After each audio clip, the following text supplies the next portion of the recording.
ഞാൻ ഇന്ന് രാവിലെ ഊബർ എടുത്തിട്ടാണ് റൂമിലേക്ക് വന്നത്. എൻ്റെ പൊന്നോ, രാവിലെ ആണോ അല്ലെങ്കിൽ എനിക്ക് എന്തെങ്കിലും ഇനി ഞാൻ ഉറങ്ങിക്കിടക്കുന്നതുകൊണ്ടാണോ എങ്ങനെ ആ ചേട്ടനെ ഓടിച്ച് ഇങ്ങോട്ടേക്ക് എത്തിച്ചതെന്ന് എനിക്കൊരു പിടുത്തമില്ല. അങ്ങോട്ട് ഒട്ടിക്കുന്നു, ഇങ്ങോട്ടേക്ക് ഒട്ടിക്കുന്നു, പറപ്പിച്ചൊക്കെയാണ് പോണത്. ഹമ്പൊന്നും കാണുന്നവരുമില്ല. ബാഗൊക്കെ ഉണ്ടായിരുന്നു കയ്യിൽ, ബാഗൊക്കെ തെറിച്ചൊക്കെയാണ് പോണത്. പിന്നെ ശരിക്കും പറഞ്ഞു കഴിഞ്ഞാൽ ഒരു മനുഷ്യൻ വണ്ടി ഓടിക്കുന്നത് കണ്ടു കഴിഞ്ഞാൽ നമുക്ക് അയാളെക്കുറിച്ചുള്ള ഒരു കുറേ കാര്യങ്ങൾ നമുക്ക് മനസ്സിലാവും. അത് സൈക്കോളജി പഠിച്ചാൽ മാത്രം അത് മനസ്സിലാവുന്നല്ല. അയാൾ റാഷ് ആണോ അല്ലെങ്കിൽ അയാൾ അല്പം ജെന്റിലാണോ എന്നുള്ള കാര്യങ്ങളൊക്കെ. അതുപോലെ തന്നെ ഒരു മനുഷ്യൻ്റെ ഒരു പേന കിട്ടിക്കല ചില ആൾക്കാർ എഴുതുന്ന കണ്ടതിന് എന്ത് വൈരാഗ്യം തീർക്കാനുള്ള പറയാ. ഈ എക്സാം ഹാളിലൊക്കെ പിള്ളേർ പേപ്പർ മേടിച്ചിട്ട് എഴുതുന്നൊക്കെ കണ്ടിട്ടില്ല, പരത്തി അങ്ങനെ എഴുതണേ.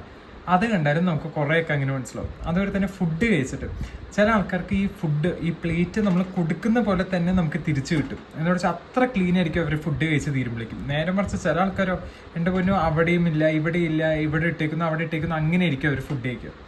അപ്പം നിങ്ങൾക്കും ഇങ്ങനത്തെ എന്തെങ്കിലും ചില കാര്യങ്ങൾ വെച്ച് നിങ്ങൾ ആരെങ്കിലുമൊക്കെ ജഡ്ജ് ചെയ്തിട്ടുണ്ടെങ്കിൽ അല്ലെങ്കിൽ നിങ്ങൾ എന്തെങ്കിലുമൊക്കെ നിങ്ങൾക്കും മനസ്സിലായിട്ടുണ്ടെങ്കിൽ അതൊന്ന് കമൻറ്റ് ചെയ്യും, നോക്കട്ടെ.